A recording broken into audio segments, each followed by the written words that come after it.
Mix by DJ पहल कुमार करचम सारंगकर वाली।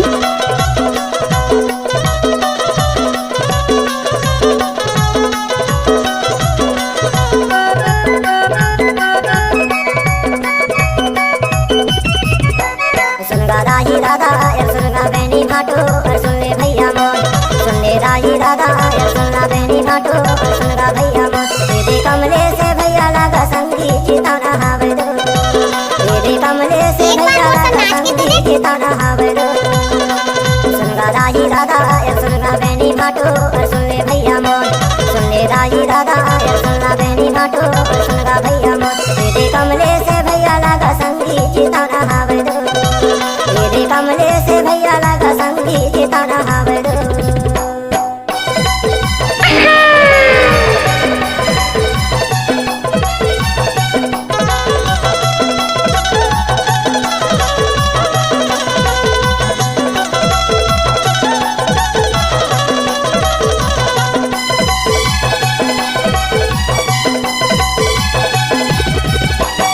जनपद पंचायत निवास हावे संगी रे बाटे किरमा कहावे पान, सिंहपुर भी परिया से खड़े हावे संगी रे कमले से भैया हावे ना।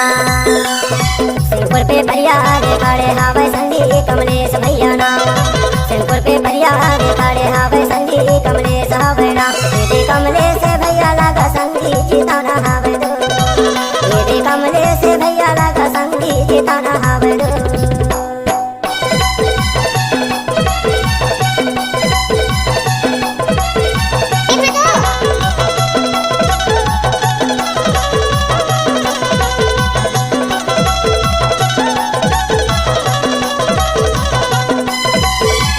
मला कब जवाब दे दे।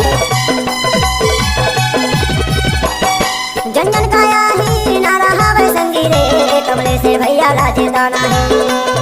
जन जन काया ही नारा हावे संगी रे कमले से भैया लाजे दाना है। सुन ले राही दादा यार सुन ले बहनी बाटो और सुन ले भैया मोर, सुन ले राही दादा यार सुन ले बहनी बाटो और सुन ले भैया मोर। दीदी कमले से भैया लगा संगी चिताना हावे दो, दीदी कमले से भैया लगा संगी चिताना हावे दो।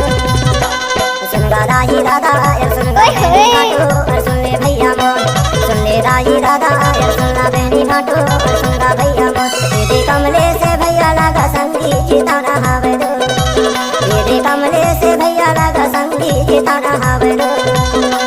सुनगा राही दादा यार सुनगा बहनी घाटो और सुन ले भैया मोर, सुन ले राही दादा यार सुनगा बहनी घाटो और सुनगा भैया मोर। दीदी कमले से भैया लगा संगी चिताना हावे दो, दीदी कमले से भैया लगा संगी चिताना हावे दो। दीदी बड़कड़े भैया लगा संगी चिताना हावे दो, दीदी कमले से भैया लगा संगी चिताना हावे दो, दीदी बड़कड़े भैया लगा संगी चिताना हावे दो। सुनो